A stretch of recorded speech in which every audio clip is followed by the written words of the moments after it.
Oh, here we go.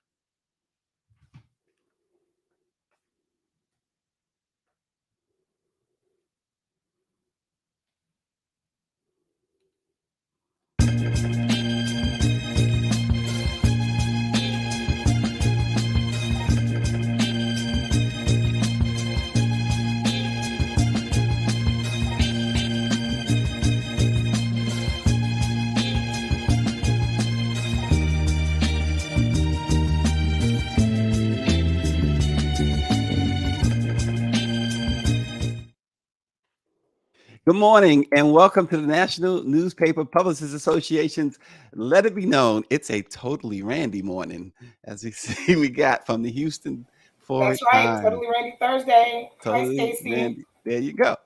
Uh, this morning, R. Kelly may be looking at a life sentence this afternoon when he is sentenced in Chicago.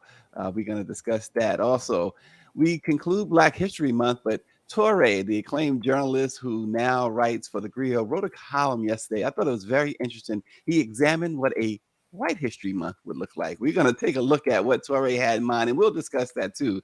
But first, the city of Seattle is explicitly banning discrimination on the basis of caste, making it the first city in the U.S. to take such a step. So, uh, totally, Randy, we got a lot to talk about this morning.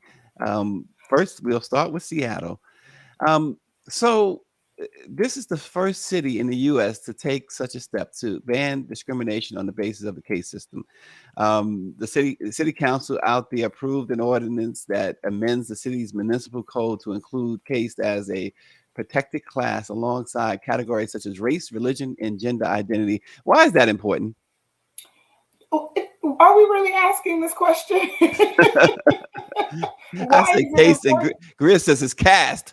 Right, it is caste. I was just about to say that. So the caste system is something. It's so crazy that Seattle is the first city in the U.S. to ban it because this is how much I did not know it was still in effect. But I'm not surprised because again, here in Texas, you know, there's so many things that are still like from slavery in our deeds. Like when you think about things like that, how laws and orders and things have not changed. They didn't look into that.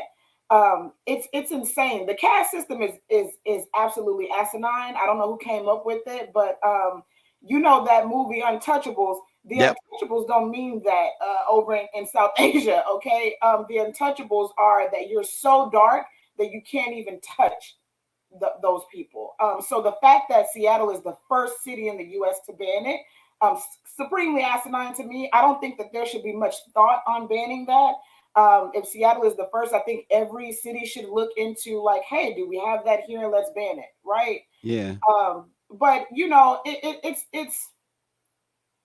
I mean, we're going through we're going through very deep valleys right now when it comes to our political system. Period, in the Yeah. world. But you know, it's just another one of those fights, right? But Right. thankfully, Seattle took the leadership in this. But where is Well, it's like you said, it is interesting that Seattle is the first, as they said in the meeting yesterday. It's by, and I'm going to quote one of the council people, but it says, "But while simple, it is also profound and historic.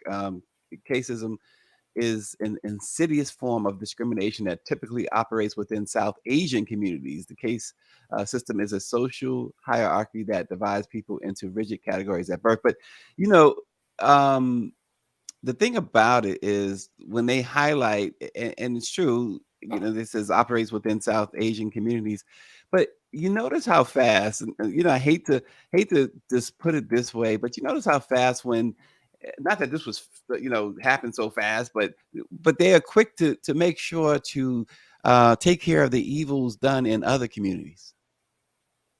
I mean, this is about, Yeah, it's in our community, it's in other communities, but they highlight, South Asian communities, because they say that's where it typically operates. But Yeah. it just reminds me of when George Floyd was killed, and we kept talking about the George Floyd Justice and Policing Act, and then we had that Asian hate thing that went on, situation that went on, during the pandemic, and they were quick to do an Asian hate bill, and got that through Congress, got it through the Senate, got it on the president's desk. He signed it, and people say, "Well, it was just really nothing, no teeth in that bill," but they still got it done.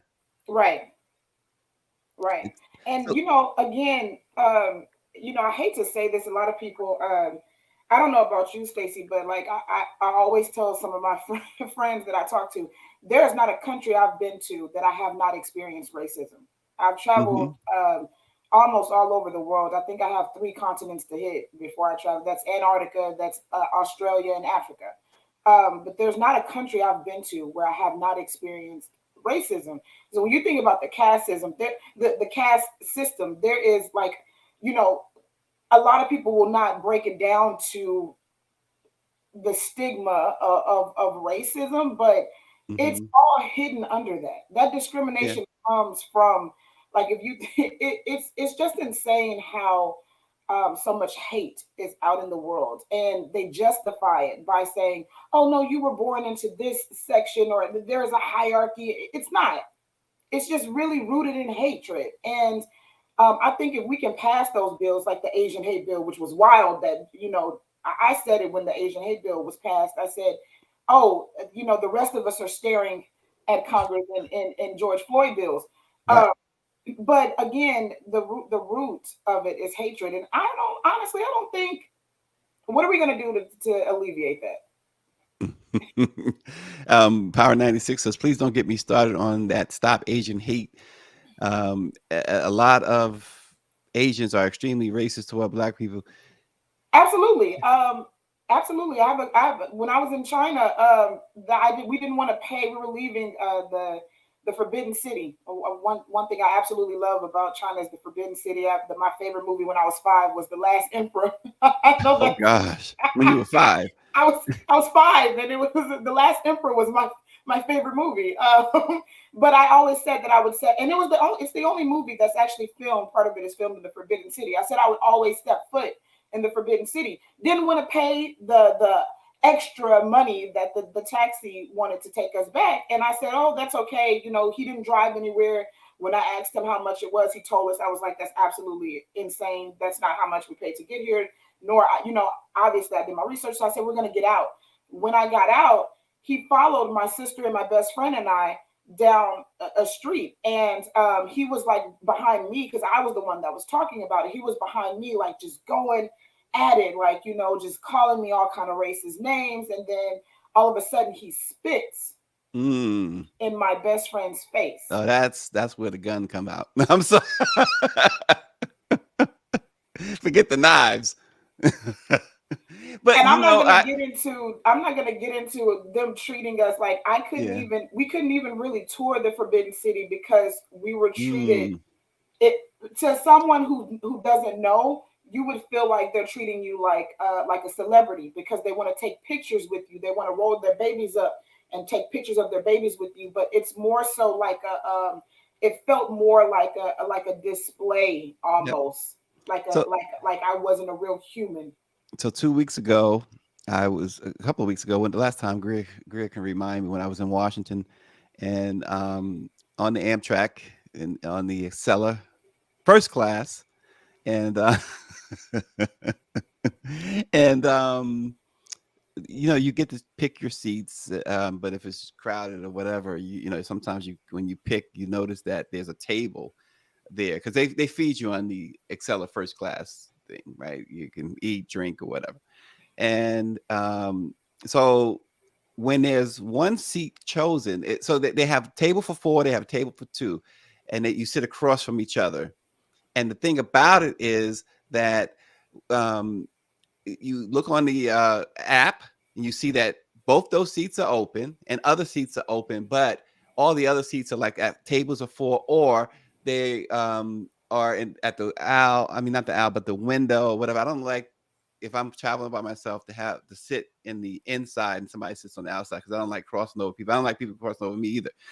But so the bottom line is, so I sit at one of the tables for two. I pick that seat. Now, when the next person who picked that seat can tell that somebody else was sitting across from them, they could have picked somewhere else. It happened to be an Asian man. And the moment he walked onto the train at Union Station, he looked at me. Now I feel like I was, because we did a shoot, so I was dressed pretty nicely. I had on some nice, And should that matter? cologne that my That wife had should bought not me. matter. Look, and I'm sitting there, Randy, and I'm chilling. And my man comes up. He could see the disdain from the start, right? And I said, open my phone. You know how you women do. You look at your phone to check your picture and make sure you're looking all right. I was like, do I got something hanging off my teeth? Do I, you know?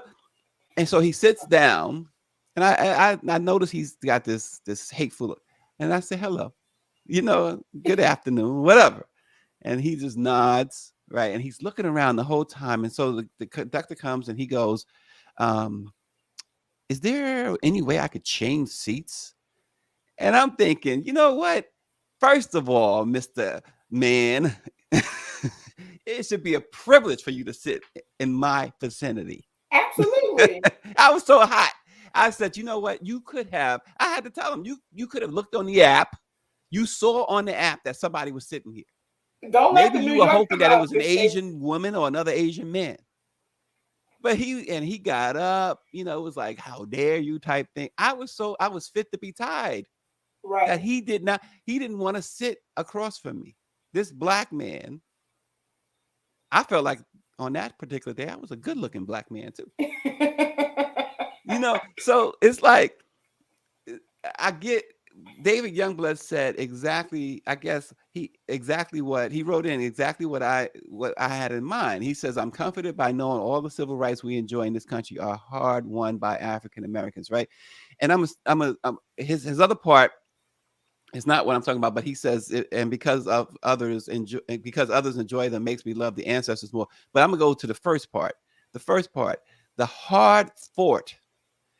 So they hand Asians and others these bills. They hand them their victories, Right. and and for 500 whatever years, 16, 19, whatever, however you want to put it, 15, 19 in my book, um, we still fighting. Yeah. We got to fight for every little thing, every crumb. But others are handed. So if that sounds like it's racist, it's not intended to be. It's just fact. And Right. that's that. So And it is, but and that again, that's why I was like, the foundation of it is racial. But again, like you said, everything, and I don't know why. It's so crazy.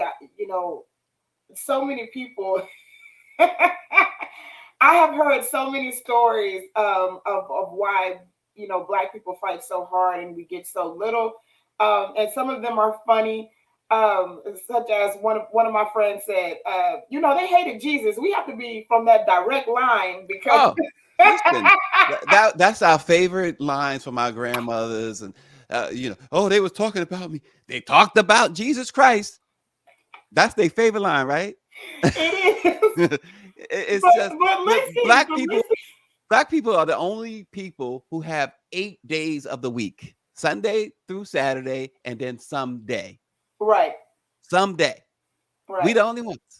That's very true. So, like I said, Seattle taking the lead in this, that's cool and all. That's great. I'm glad.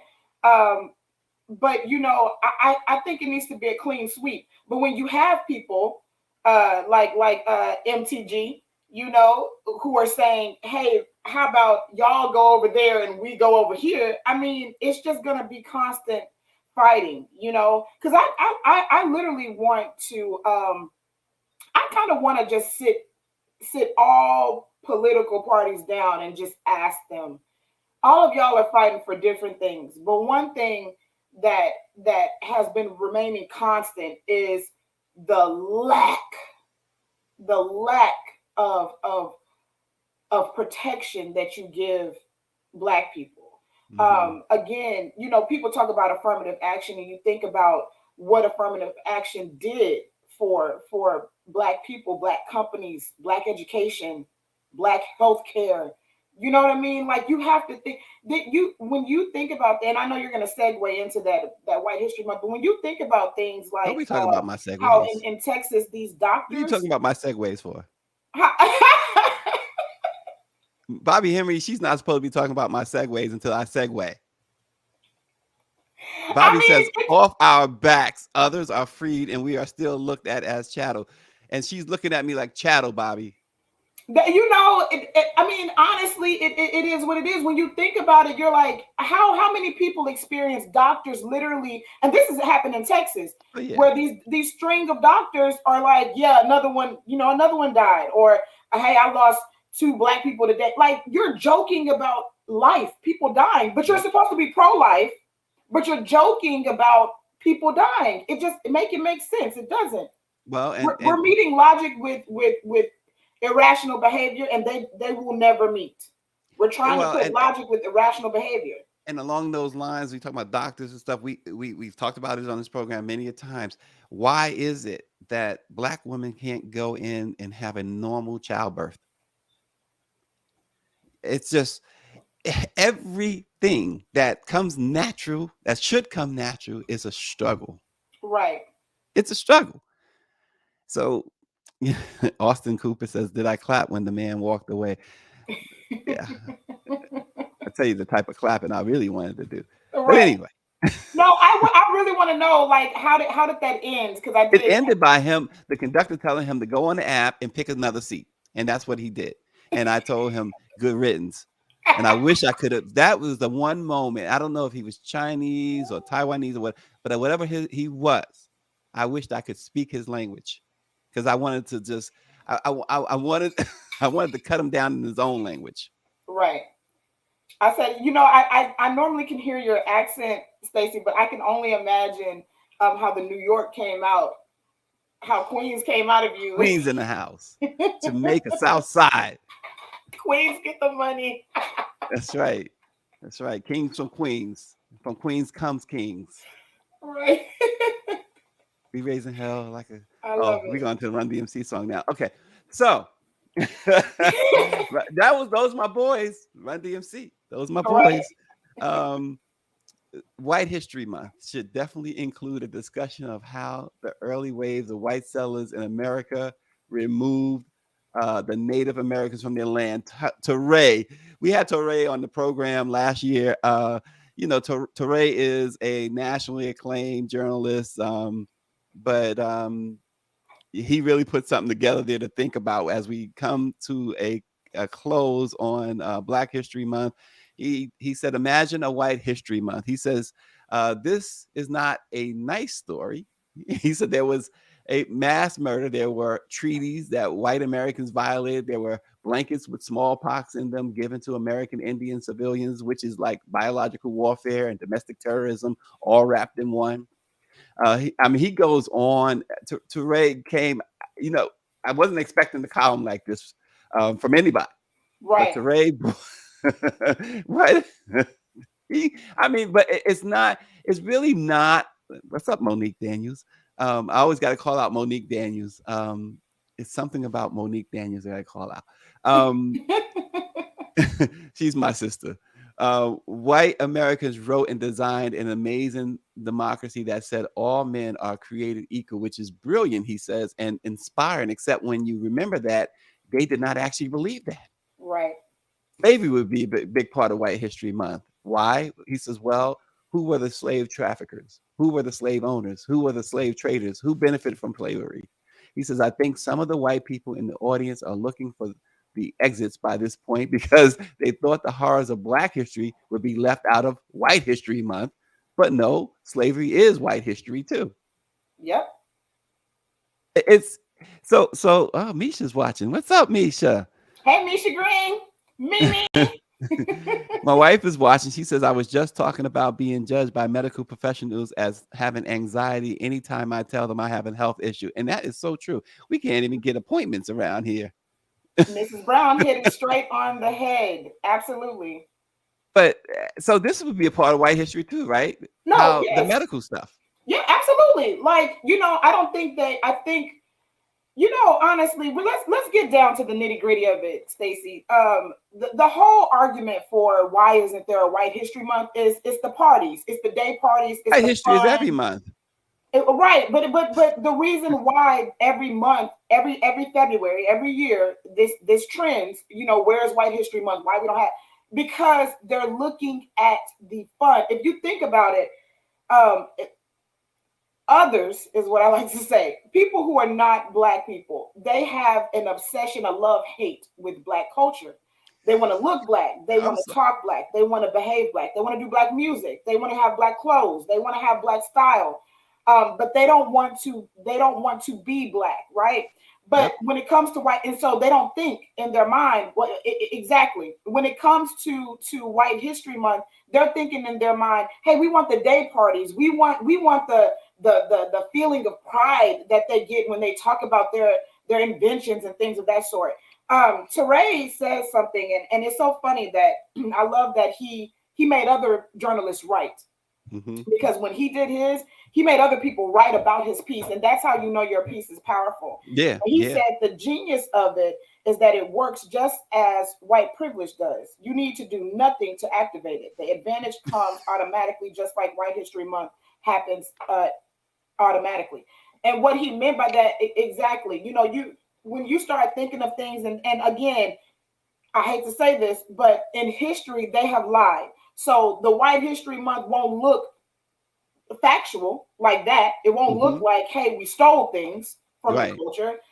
We stole your people. We abused, and you think Dr. Mengele was horrible if you know anything about the Holocaust, and Dr. Mengele and the Hmm. um, the doctor that did experiments on Yeah. children, on Jewish children, and etc. You think he was horrible? You should read up on some of the things that the experiments that were I done say it, on Denisha. children, that enslaved children. I say it all the time when the Holocaust was an absolute atrocious. It was, for somebody to scheme that up just shows you just how demonic they really were. It was one of the most horrible things in human history. However, slavery and what African slavery, to be specific, what they did, and the profound repercussions from that continue to this day. Um, it is the worst thing. You know, we don't even know. Greer is wrong for these photos. Yeah, I'm gonna tell you who else is wrong. Power 96. I'm not dealing with Power 96. he he always coming up with something. He goes, white history must include raisins in their potato salad. I'm just What? not. We just not doing that this morning, Power. And she showed Elvis, and Elvis was the peanut butter banana sandwich and stuff like that. Which, whoa, um, I'm just not doing it. Power But 96. I asked that too. For one of my What a Week with Black Twitter, I asked what would white history look like. I really wanted people to tell me in their words what white history would look like, but I think no one can answer that question because That's a they're travesty right there. right. And it's so much white history. It's every month is white history. That's Yeah. why they're trying to, and it's so crazy because with critical race theory, they're trying to remove things so that white history will look better, but then they're creating more horrible white history. What? Even I hate to say this, but even in and I was on the phone. People would not believe me if I was not on the phone with someone. But even in Puerto Rico, when we had the midwinter conference for Black Press, there was And this chick, a Madonna. what in the world? I'm sorry to cut you off, totally, Randy, but this chick, you talk about cultural appropriation or misappropriation. Oh, What is her deal? Is it just about trying to stay relevant, or is she just trying to, at this stage in her old age, trying to mock black people? What I mean, but she looks atrocious. Look. She looks like she looks like Lil Kim on crack. no, don't even do Lil I Kim mean, like good that because lord. She looks like some. The Black Twitter said that she looks like Jigsaw. That too. It's like a combination. Jigsaw, Latoya Jackson. I mean, come on. You know, Madonna. It's so funny because Madonna has she has reinvented herself so many times, but this again, right? Again, this is just shows that Black Uh-oh. See, he culture. wants to weigh in. Let him weigh in. That's your son? She how you go on mute to chastise your son in the middle of a program? You know what? You put him on the show. Don't be doing that to him. He has every right to come on the show. That look, I'm gonna go. I'm gonna be like Madonna and make him walk on my back. Don't she make her kids do that? Massage her feet. Those kids she Yeah, adopted. she The got black black kids, the kids that she bought. Right. It's I'm just telling him, hey, Ox, you have it really good. Okay, you don't have to walk on mommy's back or massage her feet. he That has something to woman say is about white history. We wanted to hear it. It's as simple as that. right. But Poor and Madonna. Power 96 says white history will not include any rhythm. But you know, Madonna didn't she sell out? She's going on tour, right? And didn't her tour sell out already? Yeah. So Yeah. what I are you mean, telling again, us? you're gonna always have people, like I said, you know, cancel culture is very finicky. People don't think it is.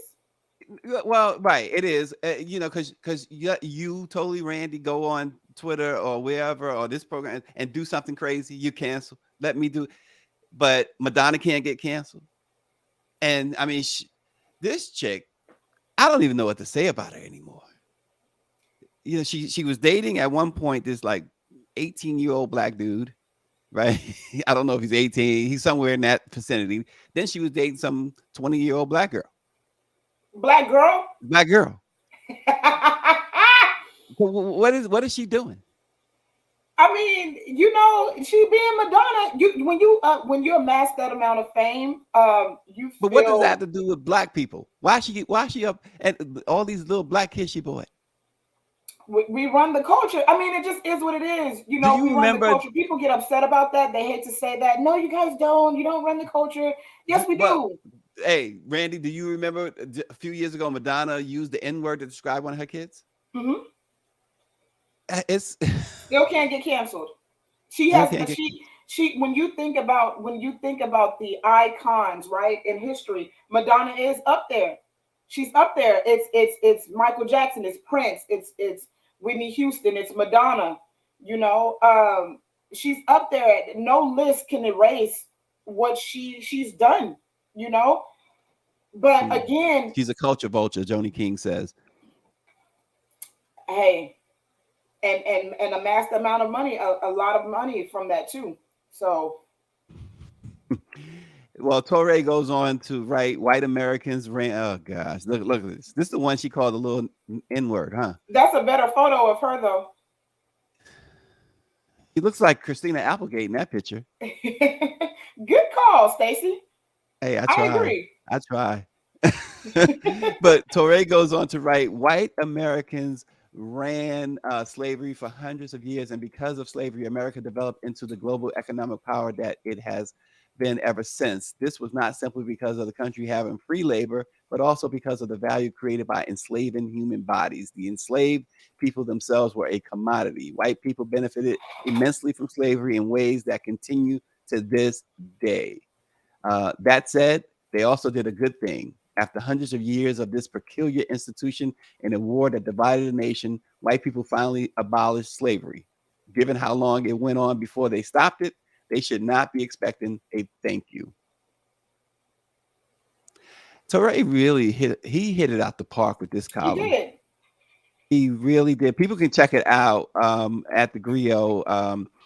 We don't have a problem with lifting up the work over there. They shouldn't have a problem lifting up our work. We If you in this think there war should be a together. White History Month, you really have to go read that piece. Yeah, you should. I tip my Because hat some to. of us do, Stacey. I'm playing devil's advocate. Some of us, some black people do feel like, oh, there should be a White History Month where white history gets to celebrate themselves. But how do they not get to celebrate themselves every single day? Yeah, That's well, that's what. That's what, in essence, that's what he's saying. How he ended, how he landed on that piece was it's automatic. Yeah. White History Month is every single day. It's automatic. You wake up with privilege. You wake up not, you know what I mean? You wake up not uh, what you the work you've been doing when you spoke to Lamumba, when you spoke to Thompson, you know, and they say things when you hear people say things like white people, the reason why there's such a cult behind the political powers is because the selling point is you are better than black people. Wow. That Big is the John is selling watching. point. My man, Jonathan Dolphin. He says Wells Fargo gave out loans to white people to buy slaves. The tentacle stretch is all these hundreds of years later. You know, you could talk about the fact that yeah they abolished slavery, and you remember let's be real about it, right? Lincoln needed to free the slaves. Why? Because the South was winning the war. They needed folks. They needed folks, all bodies. They needed all hands on deck. He didn't free them out of the goodness of his heart. He didn't free them Who's gonna because fight? right, right. And he did it to hold the Union together. That's the only reason. And then what we have Jim, what was it? Juneteenth. Why? Many of them didn't even know they were free.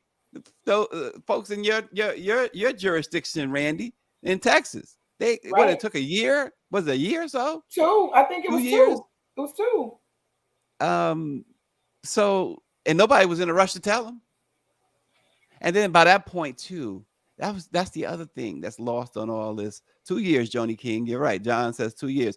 The other But people are behaving. Can we? People are behaving like everything is all good now. Hey, you guys are free now. I right. just told you that we had a really big show. Shout out to my people at Four Times Real Talk Junkies, Jeffrey L. Boney. We just had a show last year that looked into deed restrictions, reading the deeds, Oh, and yes. how much racist ideologies and language was inside of that. The redlining that happens here. You know, you feel people feel like, oh, slavery is gone. Now you guys are okay. No, we're not. Not. If you left us alone, we'd be okay. If you didn't And make these laws that prevented us from breathing, right, you darn can't near even, and prevents you us can't from even. breathing. You know, we tried to do that. We created Black Wall Street in Right. Tulsa, What did Oklahoma, they do? right? And what happened? What happened when we? You said you pushed us out. You put us with the Native Americans. That's why I always tell Black people Ooh, slow let me down stop. on Black Wait, people and Randy, not keep mix with that Native thought. Americans. Keep that thought before I lose this thought. You mentioned the Tulsa race massacre. It's important people to know this.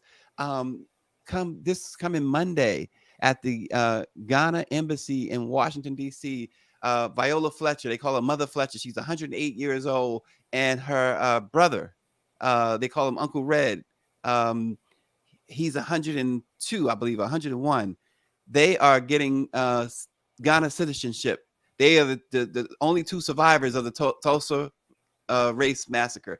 Just thought I'd throw that in, but go ahead, Wow. continue your thought. No, no, no. Absolutely. You know, when like I said, thinking about the Tulsa, Oklahoma, they pushed us there. Okay, they pushed us there. They said, hey, this is what. Don't come over here with us. Y'all go over there and build. And so we did. We said, okay, we built it up. You know, we're very inclusive. We're a very inclusive people. You know, and so when we built it up, what happened? You know, Tulsa burned. You know, and we can't even build our own. So Yep. it's so funny, you know, that Greer brought up MTG. She said, "Did you see what she said about Tyree Nichols?" I didn't. Did you, Stacy? No, but we all know she's talking about a national divorce, and listen, all that goes to your point too, because again, going back to Toure, what did he write? He says after slavery, white people found new legal ways to enslave black people, and they Mhm, committed a lot of acts of domestic terrorism mhm. to keep black people in place. He says here we talk about the rise of the American prison system, lynching, sundown towns, the 1921 Tulsa race massacre, Emmett Till. Because I know we talk about a lot of these things during Black History Month, but again, these stories are also part of White History Month. Absolutely. I mean, he breaks it down, and then this point, there are some good white people out there.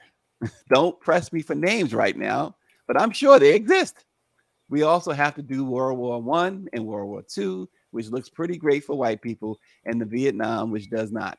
White history can be bleak if you leave in all the parts that include how they treated black people. And you saw the picture earlier of Elvis. He says Elvis Presley stole his style from black people, like Little Richard and Sister Rosetta Tharpe. So that's no fun. Babe Ruth may be the best baseball player ever, except he never had to face black players. Also, he may have actually been black. Shirley Temple was cute, but her signature tap dance number that was done alongside an older black man, Bill Bojangles Robinson, is super cringy nowadays. This is hard.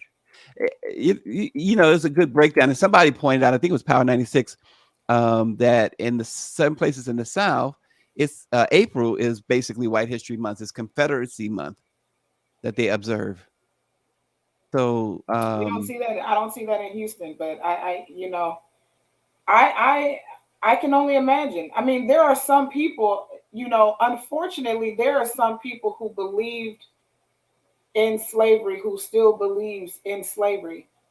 oh yeah, look, what do you think Marjorie Taylor Greene is talking about? What do you think Donald Trump said that if he's reelected, that he will have mass executions? Who's going to be he said firing squad. Now, who's going to be on the under end of the firing squad? Who's going to be on the other end of the noose?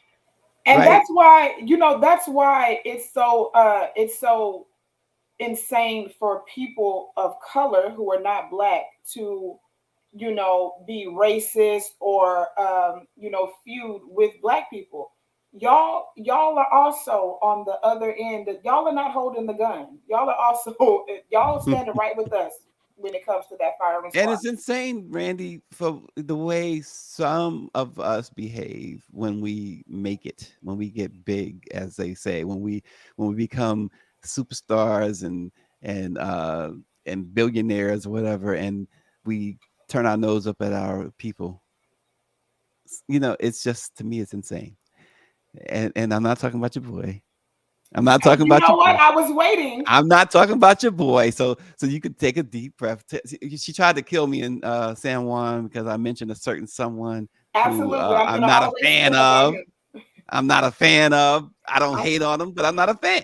you need to rethink that. You need to She said I need rethink. to rethink it. He's Well, done a lot. He has I done tell a you. lot for the culture. Well, Okay. you know what? He has. He has. And I said that. He certainly has. And he continues to do Greer said, things. "Say his name. What's his name?" Oh Lord, his name. Let's want to say his name. We're not talking about Breonna Taylor here. Say her name. No, we're gonna say his Jay name. Z. We're talking about Call him Jay. homeboy Hefe. Oh my gosh, I am not a fan of Jay Z, and but we yet I can readily admit, like Randy says, and I told Randy, I appreciate the fact that he has done some things. Now the Super Bowl thing, the NFL thing is still highly questionable. But the other stuff, what he's done with helping with the prison stuff and going back to the projects. John says Jay Z needs a haircut, but no, no, that and he doesn't need a haircut. He lets his hair grow as it is. He but the embraces the NFL culture. stuff is still very suspect, very suspect. I know he's a businessman, but that's suspect. And see, I heard your son say he does. I heard your son say he does. That's why he needs to be on the this program. is Don't be this is a pressuring him. Jay Z house over here. Okay, listen, there's a Jay Z. How do you have a bar for every aspect of life? There's a Jay Z bar for everything. A Jay Z Listen, line for I'm not everything. questioning his talent. I'm not. I'm just not a fan, and Come I on. I'm just What does thinking. Jay Z owe black people? Zilch, nada, nothing. He doesn't owe them. He doesn't owe us anything, but he still gives. Stacy. You know what? Here's the thing. When was the last time Jay-Z sat with an authentically black journalist? When was the last time he sat down He and sits talked? with Elliot Wilson all the When time. he took out all these, he spent millions taking out these. It's just a few years ago, millions of dollars taking out these full page ads in white media, the New York Times, and you know how much it costs for a full page ad in the New York Times, Washington Post, and stuff like that. We're talking six figures, right? Or Right, close to it. And he right. took out a lot of them. Where was the black press? It was strategic, though. You have to. I don't want to hear about strategic. Strategic is this. We say this all the time, and we said it to Benny Thompson, and Benny Thompson acknowledges um, black politicians cannot win elections unless they work with the black press, advertise with the black press, talk to the black press. This dude, this billionaire who black people spending all this money on, he's already a billionaire, and y'all making minimum wage, spending all your money on him. And he went to white media, spent all this money. Strategic? No. Strategic is let me go to Brooklyn. Let me go to the Amsterdam News in New York, the famous Amsterdam News. Let me go to the New Pittsburgh Courier, one of the oldest black papers in the country. Let me go to the Afro-American, the Washington Informer.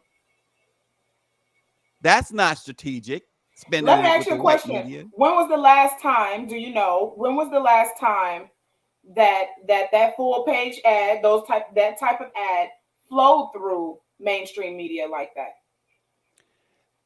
Listen, so many do it. Randy, many people go to the mainstream media with But their they're not ads. as impactful as Jay Z. Jay Z did that for a Oh, reason. I don't get a reason. Here's the thing. You gave all this money to we would have had. Listen, if we got 238 newspapers in the NMPA, all black owned. Okay, What? so devil's advocate. Are we saying, is it about the money or is it about the message? Is it Listen, about the money is it about the money or is it about the message and the I reach? can't I can't pay my mortgage on a message, right? You said what? My publisher can't pay me on a message. My No. publisher could use a couple of So dollars too. so it's about the money. So you want him to donate the money to the black press? I'm not saying donate because the return. Look, when Emmett Till's mom needed things to be told, where did she go? She went to the black press. When Martin Luther King wrote his letters from the Birmingham jail, where did he go? The black press. They could True. have easily said, I want to get this message out, and gave it to the New York Times or the AP. Listen, we can go back and forth all day long about Jay because we can break down his strategy and everything. We can decode his I'm strategy and not saying he everything. owes us anything. I'm not listen. I'm not saying, you're right. I'm not saying he owes us anything, but I'm saying it's really telling about a person, where they're coming from in their heart, what they do. Out of the mouth, abundance, the heart speaks. Out of the heart's abundance, the mouth speaks. Mm, Right? yep. And so Jay-Z has spoken. Jay-Z went and cut a deal with the devil, the NFL. Jay-Z went and gave and continues to support white media. Where is the support for black media? He don't owe us, but I'm just saying. I'm just saying. And people don't like it because they love Jay-Z. It's no knock against Jay-Z. I don't think he's not. I don't think He he's is who not he supporting is. the black press. I think that Jay Z is very strategic. I do feel like some of it is his arrogance on not I arrogance. made it, and I'm not gonna let you No, make it but so far. That's the no, mentality. no. It's more so I'm gonna do it my way. That's what I mean by He his did it arrogance. his way. He's made it. But Now he bring he made somebody it. But up. like he's made it, and he also have seen, and so that's a problem too. Then I do feel like that in our culture we have a problem unifying. That's why. That's But it start why. doesn't it start at the top? And then look, and he ain't the only one. I'm glad David brings this up. Dr. Dre, he gave $40 million to a white institution, USC. Y'all can talk. Look, now I'm gonna get y'all mad. Bill Cosby gave $200+ million to all black institutions, but we hate Bill Cosby. Dr. Dre gave $40 million to a white institution, but we love Dr. Dre. So two things don't resonate, Stacey. It's not that you can't say, "Oh, we hate Bill Cosby because No, we hate Bill it's not Cosby." because of that. It's not. We hate Bill Cosby because of, really, it's not about. Let me tell you something. Black people hate Bill Cosby not because of the allegations, right? They hate Bill Cosby because of the pound cake speech. That's why they hate Bill Cosby. Let's break that down. What it is. Black people could care less because most of those alleged victims were white. They could care less. They could care less. It's all about the pound cake speech. Before the pound cake speech, Bill Cosby, even long after the Cosby Show, was still America's dad. He was about to buy NBC.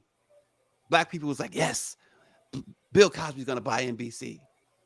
Then he made the mistake of going and speaking out about us wearing our pants below our butts and stuff like that, and telling black women stop messing with these drug dealing guys who are going to leave you with babies and nothing else.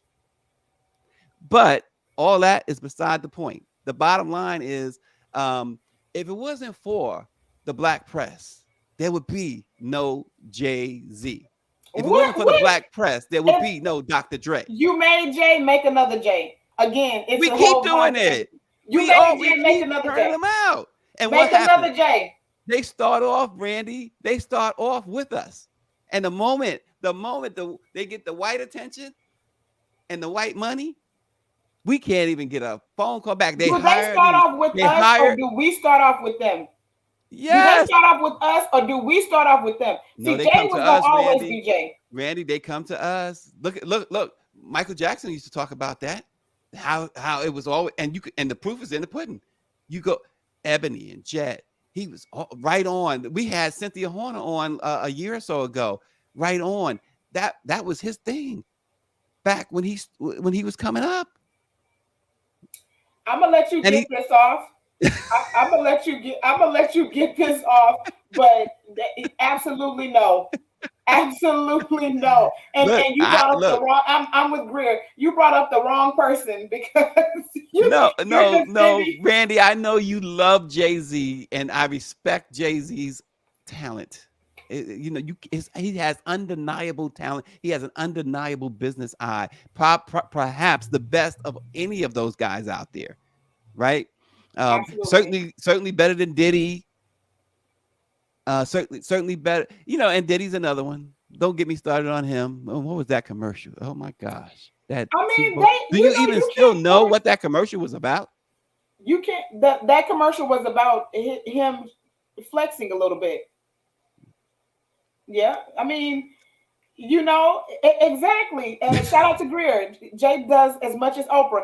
You can't. What does Oprah do? We can't really tell. And look, Bobby Henry, I hope you're still watching.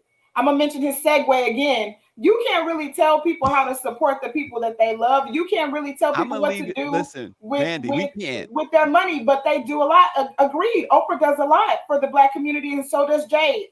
Opening doors, creating jobs. We don't talk about all of that. It's not just about flag on the play. They took cameras. They busted up Jay-Z and Beyonce's whole thing with that. What's that company they have? They got this foreign labor paying them less than minimum wage. No black folks.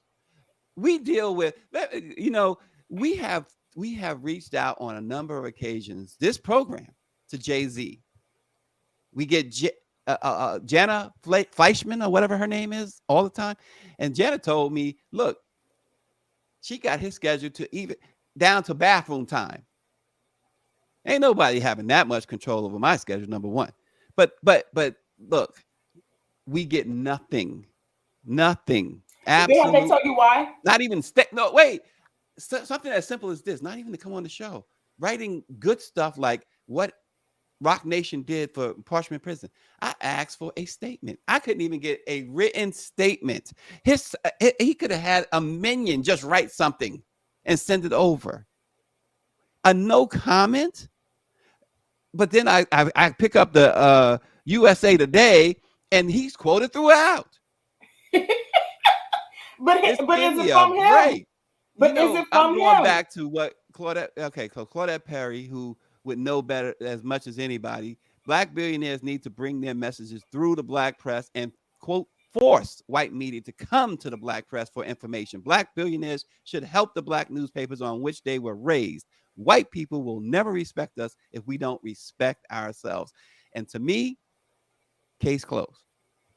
Now I know, Randy, and Greer. Look, Greer mentions it. We have and we mentioned this in some ways to Congressman Benny Thompson. There are 58 members of the CBC now. We have that same issue with many members, black members of Congress. And I agree. I agree. I agree to some. I agree to some. Jay Z doesn't really do interviews. He's very, very, very specific. That's why I said he's quoted. Maybe he said it, but he didn't say it to USA Today. Maybe they're quoting him because that's something he He'll said. sit down with Charlemagne, who works for Right, white media. right. He'll sit down with somebody black from the AP who works for white media. Okay, but again, when you think about what Jay Z does, Jay Z is very strategic. And there's something I Again have. with the So hold strategic, on, hold on. I Randy. gotta say this. I I have know. to Go say ahead. this. I have to say this. I love. I'm here for the black press. I love the black press. I know. I am working with the black press. I am a part of the black press. However, sometimes our stuff isn't right. And a lot of times our black And billionaires. sometimes the white stuff ain't right either, right? Whose ice is colder? That's all that comes down to. Thinking who's somebody's ice is colder. But if it aligns with his strategy, it's not personal. If it align, if he have the number, like when you think about it, right, you're gonna have to approach Jay Z from a strategic standpoint, not on an emotional. You should Do you talk to the think? black press Do you because we think are the Dr. black Ben press. Chavis and Claudette Perry and the black press approach Jay Z on an emotional level? It's all about strategy. It's all about strategy, and it's trying to. I agree. Greer He say still we shouldn't have to beg. he I ain't still too has proud to beg for that aspirations. interview. The man, it's not like he's a billionaire and going off into the sunset. He still has aspirations, and perhaps the black press can help him with those aspirations. He wants to win that casino license in New York, for one example, and he's up against some powerhouses, right? The New York Mets owner, the Right, hedge fund right, multi-billionaire Steve Cohen, worth $17 billion. He's up against him, right? He's up against one of Trump's people who's trying to get that license. He's up against some powerful people with some powerful friends. right. And so perhaps a little pressure from the black press, perhaps it could swing the thing in his direction. He still has aspirations. That's a good take. I can't argue with that take.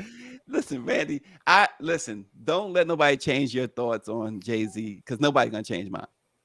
Right. So we're gonna go down a dark tunnel right now with R. Kelly. R. Kelly, he is going to face a judge today, and he will learn his fate. He will learn that probably learn that he might as well get comfortable. He's never getting out of prison. The judge is going to sentence him. The prosecutors are asking for a term of life, basically. He's already serving 30 years for his 2021 racketeering and sex trafficking convictions in New York. Now, the central question for the judge, Harry Weber, is whether to order that Kelly serve a Chicago sentence simultaneously with the New York sentence, or that he starts serving his Chicago sentence only after he completes the New York term. So it's consecutive or concurrent. And it is more than likely that it's going to be consecutively, which means that he's facing at least 60 years in prison, which means he's facing life. As he should. And I'm gonna tell you my only problem with this, and I'm no R. Kelly fan. I'm not supporting him. He's a creep. He apparently a convicted child molester. my only problem is this: is that American justice once again failed. The only reason why he's in prison right now is because of a documentary. That's it. He got away with it for so long. Back in the 2000s, in the early 2000s, he was acquitted. He was acquitted of these same charges. So let's be real. It's pretty much double jeopardy. And he's a black man, so he can do it. He can do double jeopardy, right? I'm gonna completely disagree with you. He's only in because of a documentary. And you know how because the documentary actually gave. Let me clarify that. I'm not saying that he didn't do it. He's in because the documentary. It took a documentary to expose and put the pressure on the Department of Justice, not Department of Justice, but American Justice. Without that documentary, R. Kelly would still be singing he could fly somewhere. He believes he can fly somewhere. Possibly.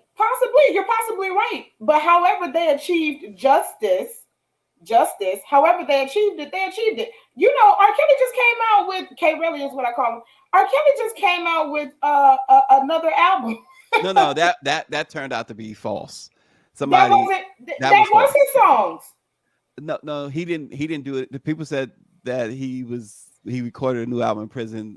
They shut that down. The prison, his lawyers, Jennifer Bonjean said that it was absolutely a fraud. Wait a minute, hold on. You're telling me that the music that was playing, that R. Kelly is saying he didn't put this out. That his lawyers and the judge, not the judge, the jailer said that it was just not true. So that I Admitted song, where did that come from? Listen, you know, we in the age of, I heard it. Because we heard it. Yeah, we all heard it. Right. But I'm telling you, the prison and his attorney, the prison officials and his attorneys flat out deny that he was even in a position to record anything while he's been in prison. Let me say something to you. I want you to bring real close. let me say something to you. I wasn't there, so I don't know. But to me, it sounds like, hey, you know, you have a sentencing coming up. Maybe it wasn't the best idea for you to put out any music, especially you saying I admit it, and then you didn't admit to anything.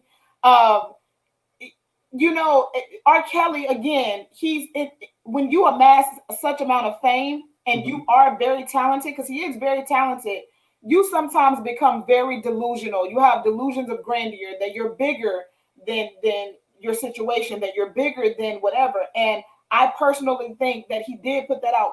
Be that if he recorded it in prison, before he went to prison or not, he put that song out. I admit it. And someone was like, that's a dumb thing to do. Let's draw this back. In your arrogance, R. Kelly is very arrogant. I don't care how they achieve justice. He belongs under the jail. So let me ask you this. And I listen, Randy, we definitely agree there. That's none of my business. I don't care how long the judge give him. I don't care about double jeopardy. You abuse kids, you belong under the jail. The only reason I care about double jeopardy is because, again, the same thing I said again about Bill Cosby. If folks was at that trial, whether you believe he did it or not, the way justice was carried out, the way the prosecutor and the judge acted in concert with each other, it should have made your stomach turn, specifically as an African American. I just think that we have to be careful. Yeah, you know what he did, he deserves to be in prison, but we have to be careful when we start saying, well, so what? Because no. if it's our brother, our sister, our child, our niece, our nephew, our grandparent, we are going to be very much incensed. So, question for you.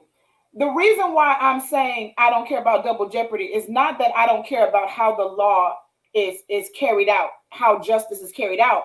What I'm saying by that is when he was acquitted of that in the early 2000s, there weren't cases that were brought up of stuff that he was still doing, right? Didn't he do something after that? No, that wasn't those cases wasn't completely. Look at it again, Randy. These were really about that 2005 case.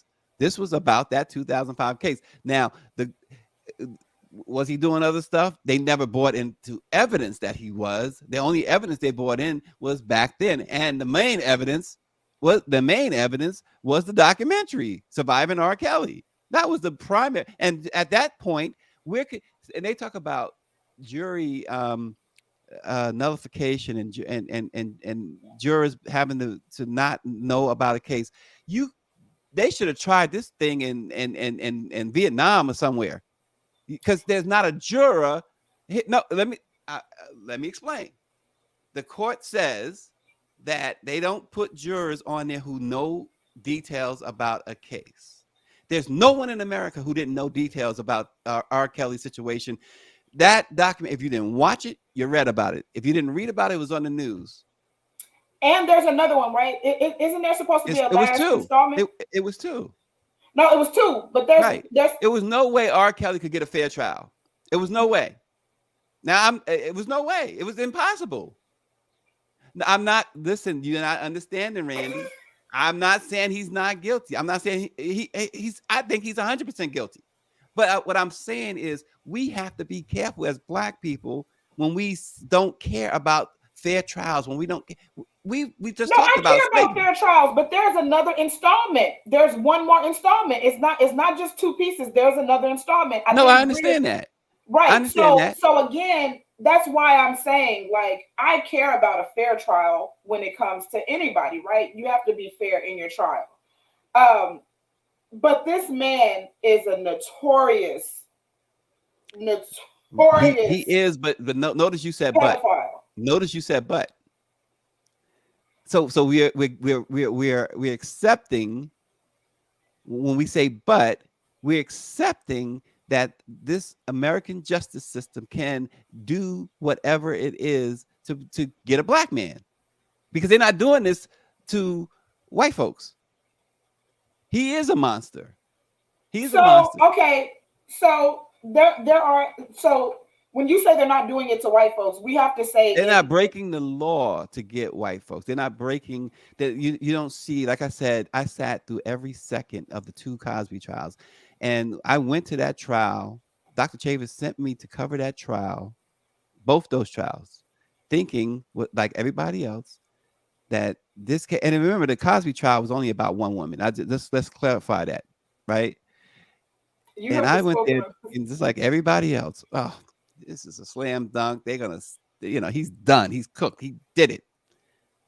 And everything in that, the way they picked the jury. Just a one quick example on the first jury, and I'll give you one quick example on the second jury. The first jury, there was a Black woman cop in Allegheny County, because the first jury was from Allegheny County, and the prosecutor didn't want no Black jurors. And so they struck her, they said, because she falsified a time card. Turns out, and they said this during that time, Cosby's attorney said, no, this is not correct. They accused her of falsifying a time card, the Allegheny police, this cop. She sued, won the case, was reinstated with all this back pay, and the judge totally exonerated her. Because she went all the way. She's like, I didn't do that. She was 100, and she didn't do that. And they brought it to the attention of this racist judge who presided over the Cosby case, very racist judge. And he said, no, she can't be on the jury. Second case, the jury selection, another example. And there was so many examples, even in the trial itself. But the second example, juror, when they picking, they call it the voir dire process, voir dire, whatever, however you pronounce it. So this is when they select the jury. The guy comes, they pick him.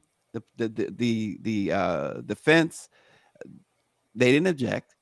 They pick him, and he makes the right turn, goes back, to get his paperwork and everything. And the other potential jurors are in this room, and he goes in. He goes, we can all go home now. He's guilty. This is during jury selection.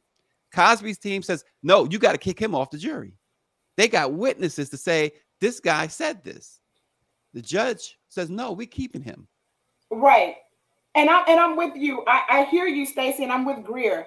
I hear you. I get your point. But using that logic with Cosby and R. That's Kelly, because it's they're not the tainted. same. Y'all It's, say it's don't use them as examples because these two are tainted individuals. And all I'm saying is, no, let's. not that they're tainted.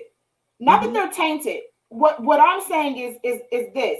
We understand that the justice system is not justice, right? We understand that there are issues. But I want to ask you a question. I'm about to bring it home. All right, I'm about to bring it home like a time to kill.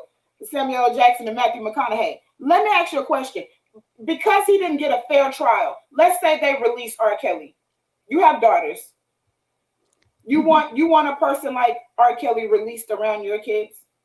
That question tells me you're not listening to what I'm saying. No. I'm asking. No. The reason I why did I'm not asking is say because R. no. Kelly should be free. I'm But saying that listen. But listen. we have If to he was hold. acquitted, if No, he no, was I'm not acquitted, saying he what? should have been acquitted. All I'm saying is yes, he needs to be held accountable. All I'm saying is we have to hold the justice system accountable. We can't just look the other way when they commit crimes themselves, crimes of uh, not giving a black person a fair trial. We can't. That's true. But Stacy, in the world that we live in, there's no what is the result of not having a fair trial? Well, okay, well, then what does it say about our justice system then? Maybe we don't have the best, as they keep saying, the best justice system in the world. We've been knowing that. But we can't jump on. Well, my argument is we can't jump on the bandwagon as African Americans. We can't just accept it. We can't just accept certain I don't things. think we do. I don't No, think we we do, accept. because nobody's talking about what we're talking about right now and Because how. you know why they're not talking about it? Because regardless, he deserves to be under the No, jail. I understand that, But hold and on, we wait. could. Two But could be the same. Two could be the truth, right? two can be true. However, we don't stand back and allow the justice We system do. to just be horrible. No, we don't. We do. What do you think we protest for? People We have. protest. Well, that's my People. point. We should be saying, yes, you got him. You got R. Kelly, and we're happy about that. But what we won't tolerate is how you got him. That man deserve. I don't Like, think people apply that. I don't think people apply that logic to R. Kelly. I think they do tell the justice system what we won't tolerate is how you get these guys. What we won't tolerate is the injustice. I think people do say that. listen They just again. don't attach it to R. Kelly I go because back. I go back to, and y'all say Cosby's a monster. I go back to the Cosby trial. You had to have been there. I would not have believed it either if I wasn't there.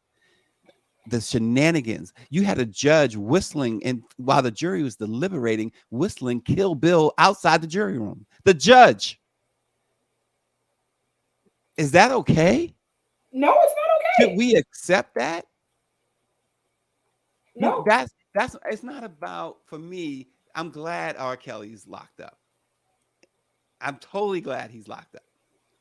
I just think that we have to pay attention. Maybe that's what I'm saying. We got to pay attention. because and I get what you're saying. You're saying it's not okay because if they can do that to somebody that's guilty, they'll do it to somebody that's innocent to fit their bit. But we Bingo. understand that. But Stacey, we understand that. That's something that we know. We know that already. We know that the justice system is not right, right? But when the bloke broke. I can't talk today. The broke clock I is know what you're is saying. right twice a day, and they got it right with R. Kelly. Now, how they got it? That it is what it is, but they got it right with R. Kelly. Well, the I jury feel got like it the right. The energy, jury got it right with R. Kelly, right? I feel like the energy should not be put towards using R. Kelly as an example to fight the justice system because that's asinine. It's stop breaking the law. It's liar, liar. It's Jim Carrey's liar, liar. When he picked that phone up and literally a guy tells him, "Hey, I need you to be my lawyer because I'm suing the lady that I broke into her house because I fell and broke my leg. I'm suing her." And he says, "Stop breaking the law." We can't put our energy towards lawbreakers and say, "Hey, the justice system wasn't a little right on this. Let's attack the justice system for that." When they broke the law, the energy has to go to people who are not breaking the law, and it's countless of them in the justice system now that have not broken the law. It's countless of black men that are in jail right now that have not committed a crime. They're innocent. Mhm. You know, the energy should go there. The ones that are in jail right now for like an eighth of weed, when we know that the cannabis um, um, environment is exploding for others and making people millionaires and billionaires.